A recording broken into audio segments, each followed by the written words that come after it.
بسم اللہ الرحمن الرحیم۔ السلام علیکم۔ ڈیروں دعاؤں کے ساتھ اور ماہنامہ ابقری کے اکتوبر شمارے کے ساتھ حاضر خدمت ہے۔ ایک نئے ٹاپک کے ساتھ قرآن پاک کھولیے، سطر پر انگلی پھیریے، حاجت پوری۔ محترم حضرت حکیم صاحب السلام علیکم۔ میرا تعلق فیصل آباد سے ہے۔ مجھے ابقری سے جڑے 9 سال ہو گئے۔ جب سے ابقری رسالہ پڑھنا شروع کیا میرے دن رات بڑے پرسکون ہو گئے۔ ہمارے گھر میں پریشانیوں کا سایہ تھا، ہر وقت بڑی سے بڑی پریشانی منہ کھولے ہمارا استقبال کر رہی ہوتی تھی۔ زندگی سے سچ مچ عاجز آ چکی تھی۔ پھر ابقری رسالہ ملا اور ابقری رسالے میں آپ کا درس معلوم ہوا۔ بس پھر رسالہ پڑھنے اور درس سننے کی برکات ملنا شروع ہوئی۔ سب سے پہلے جو برکات ملی وہ قرآن ہے۔ ہمیں گھر پہ بہت بڑی پریشانی آئی، مشکلات کا ایک نہ ختم ہونے والا سلسلہ تھا، اور یہ پریشانی ایسی تھی کہ سب کو ناممکن لگ رہی تھی کہ کبھی حل نہ ہو سکے گی۔ میرے بچے انتہائی پریشان، اکثر ہم رات رات بھر نہ سو سکتے۔ آپ نے درس میں عمل بتایا کہ قرآن کو کھول کر نستغفرو کا و نتوب الیہ کا قرآن پر انگلی پھیرتے ہوئے مسلسل پڑھنا ہے۔ یقین کیجئے اتنی پریشانیوں کے باوجود کبھی قرآن پاک کھول کر نہ دیکھا تھا۔ پہلی مرتبہ جب قرآن پاک کھولا اور یہ عمل شروع کیا تو آنکھوں سے آنسو کی جھری لگ گئی۔ رہ رہ کر محسوس ہو رہا تھا کہ قرآن پاک مجھے کچھ کہہ رہا ہے، مجھ سے شکوہ کر رہا ہے، شکایت کر رہا ہے۔ عرصے سے تو نے مجھے غلاف میں لپیٹ کر رکھا ہے، کبھی کھول کر نہیں دیکھا۔ میں بند کر کے رکھنے والی کتاب نہیں، میں تو روز پڑھنے والی اور اس میں جو لکھا ہے اس پر عمل پیرا ہونے والی کتاب ہوں۔ بس قرآن اٹھاتی ہوں، چنتی ہوں اور یہ عمل کرتی ہوں۔ اللہ کا لاکھ لاکھ شکر ہے، جو کام ناممکن تھے، واقعی ایک پہاڑ تھا، اللہ نے وہ کام بھی مجھ پر ایسے آسان کر دیے کہ میرے بچے اس پریشانی سے نکل گئے۔ اللہ کریم آپ کو بہت زیادہ خیر برکات دے، آپ کا سایہ ہمیشہ سلامت رکھے۔ اس عمل کے بعد اللہ کریم نے مجھے عمرے کی سعادت بھی دی۔ اللہ کا گھر دیکھ کر تسبیح خانہ آپ کے لیے رسالہ ابقری کے لیے خود ساختہ دعائیں نکلی۔ اللہ اسے ہمیشہ آباد رکھے، سدا شاد رکھے، آمین۔ اللہ کریم کا لاکھ لاکھ شکر ہے کہ گھر کے ہر فرد اب روزانہ قرآن کریم فرقان مجید پڑھتا ہے، چاہے وہ ایک صفحہ مگر قرآن پاک کھول کر چومتا ہے۔ قرآن پاک سے دوستی کر لی ہے، ہمارے مسائل ختم، پریشانیاں ختم ہو گئیں، گھر میں سکون آ گیا ہے۔ میری یہ تحریر شائع کیجیے اور قارئین ابقری کو میرا تجربہ بتائیے۔ آپ روزانہ قرآن پاک پڑھنا شروع کر دیجیے، آپ کے مسائل ختم ہو جائیں گے۔ قرآن گھر میں سجا کر رکھنے کے لیے اللہ کریم نے ہمیں نہیں دیا، بلکہ روزانہ پڑھنے اور اس پر عمل پیرا ہونے کے لیے اتارا گیا ہے۔ آپ بھی آج ہی خود سے وعدہ کریں اور اب روزانہ کم از کم ایک مرتبہ ضرور قرآن کریم کی تلاوت کریں گے۔ نیکسٹ ٹاپک کی طرف چلتے ہیں۔ خزانہ چاہیے آپ کے سامنے موجود ہے، توجہ کیجیے۔ محترم شیخ الوظائف السلام علیکم۔ اللہ تعالیٰ کا آپ کا سایہ ہمیشہ قائم و دائم رکھے۔ اللہ تعالیٰ ابقری رسالہ اور ابقری دفتر کے اور آپ کے تمام نظام کی حفاظت فرمائے، آمین۔ ابقری رسالہ شائع پر آپ کا جتنا بھی شکریہ ادا کیا جائے کم ہے۔ ابقری رسالے نے ہمیں درس اور اعمال کی طرف لگا دیا۔ ہمارے گھر میں اب سکون ہے، تمام گھر والے نماز اور بالخصوص قرآن پاک پڑھنا شروع ہو گئے ہیں۔ ہم تنگ دستی کا شکار تھے اور راشن کا کوئی حساب نہیں تھا کہ کب آئے گا اور کیسے آئے گا۔ بھائی بے روزگار، صرف والد کی جو تھوڑی بہت بڑھاپے کی کمائی تھی اس پر گزارا تھا۔ کوئی چیز آ بھی جاتی تو اس میں بالکل بھی برکت نہ ہوتی تھی، مگر جب سے قرآن پاک کو روزانہ تلاوت اور مزید سورہ کوثر والا عمل کرنا شروع کیا، گھر میں برکت ہی برکت ہے۔ سورۃ کوثر واقعی ایک خزانہ ہے، بس کچھ عرصہ مستقل مزاجی سے عمل کیجیے۔ عمل یہ ہے صبح شام اول آخر 7 مرتبہ درود پاک کے ساتھ 129 بار سورۃ کوثر پڑھنی ہے اور گھر کے تمام راشن اور چیزوں پر دم کر دیں۔ اس کے ساتھ اسم اعظم کی دم شدہ برکت والی تھیلی بھی جس میں پیسے رکھے جاتے ہیں، اس میں بھی دم کیا جائے۔ تھیلی خود سلائی کر لیں یا دفتر ماہنامہ ابقری سے حاصل کی جا سکتی ہے۔ جی ایک اور فائدہ مند نیکسٹ ٹاپک کی طرف آتے ہیں۔ تھکاوٹ کا علاج، طبی مشاہدات، چند ضروری باتیں۔ کم و بیش ہر انسان کو کچھ مواقع زیادہ دیر تک کام کرنا پڑتا ہے اور ایسا کرتے ہوئے اپنے آرام اور نیند کی قربانی دینی پڑتی ہے۔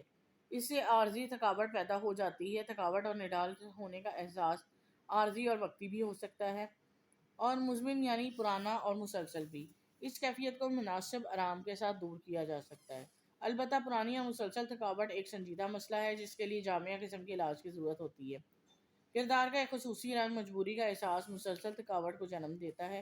جب کوئی کام زبردستی یعنی مجبوری کے عالم میں کیا جائے تو اس میں دلچسپی نہ ہو تو بہت جلد تھکاوٹ کا احساس پیدا ہوتا ہے۔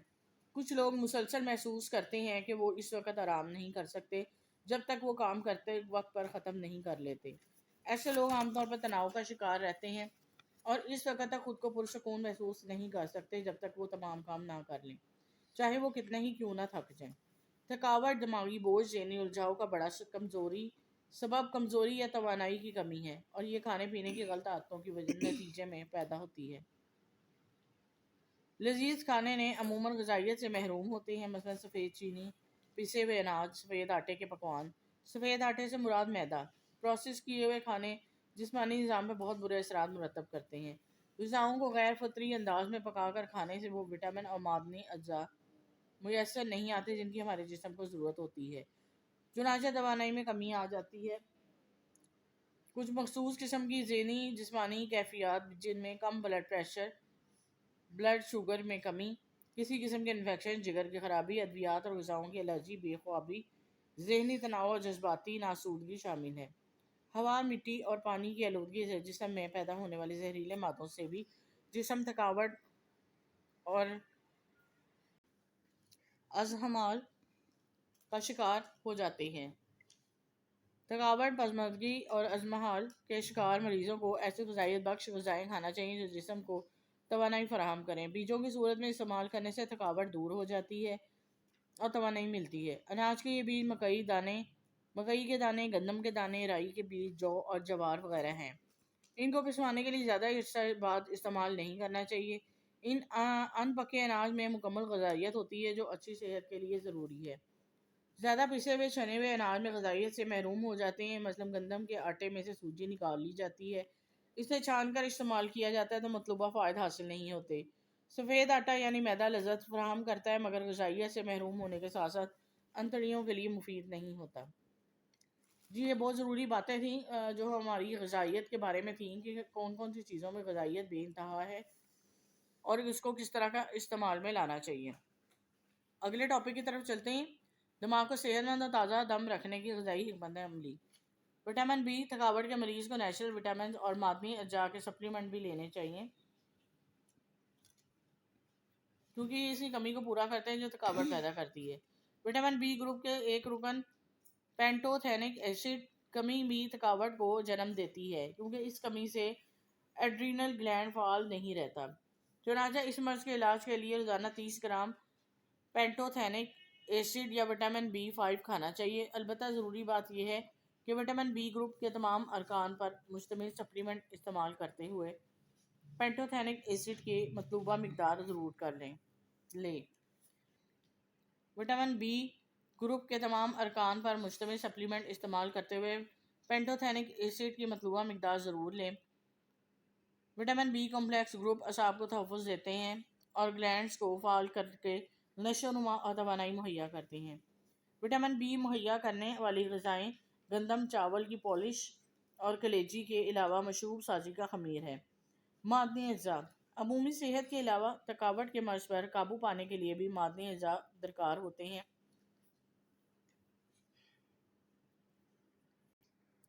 پوٹاشیم خاص طور پر تھکاوٹ سے محفوظ رکھتی ہے۔ پتوں اور مشتمل سبزیاں، آلو اور پھلیاں اس معدنی جزو کی فراہمی کا نمایاں ذریعہ ہیں۔ کیلشیم سکون اور آسودگی مہیا کرتی ہے اور بے خوابی کے تناؤ کو دور کرتی ہے۔ بے خوابی اور تناؤ دونوں تھکاوٹ کا سبب بنتے ہیں۔ دودھ اور دودھ سے مصنوعات، پتوں پر مشتمل سبزیاں، تلوں کے بیج، بادام، جئی اور اخروٹ کیلشیم فراہم کرتے ہیں۔ سوڈیم اور زنک بھی تھکاوٹ کے علاج میں مفید ہیں۔ اجمود، کھیرہ، سلاد کے پتے اور سیب سوڈیم کے معقول ذرائع ہیں۔ پھلیاں، سالم اناج کی مصنوعات اور کدو کے بیج زنک کے وافر مقدار مہیا کرتے ہیں۔ کھجور ذہنی اور جسمانی تھکاوٹ دور کرنے کا مؤثر گھریلو علاج۔ کھجور کا استعمال بہت لوگ ازمہال اور تھکاوٹ کے شکار رہتے ہیں اور جو انہیں باقاعدگی سے کھجور کھانا چاہیے اور 5 سے 7 دانے کھجور رات کو آدھا کپ پانی میں بھگو دیں، صبح ان کی گٹھلیاں نکال کر کھجور کو پانی میں مسل دیں۔ اس گاڑھے مشروب کو ہفتے میں کم از کم 2 بار پئیں۔ چکوترا، یہ پھل بھی تھکاوٹ دور کرنے کے لیے مفید ہے۔ چکوترا اور لیموں کے گلاس جوس ازمہال دور کرنے کا بہترین ذریعہ ہے۔ دن بھر کی تھکاوٹ کے بعد مشروب پینا تازہ دم کر دیتا ہے۔ لیمن بام دماغی تھکاوٹ اور ذہنی ازمہال کے تدارک کے لیے یہ بوٹی بہت نہایت عمدہ ہے۔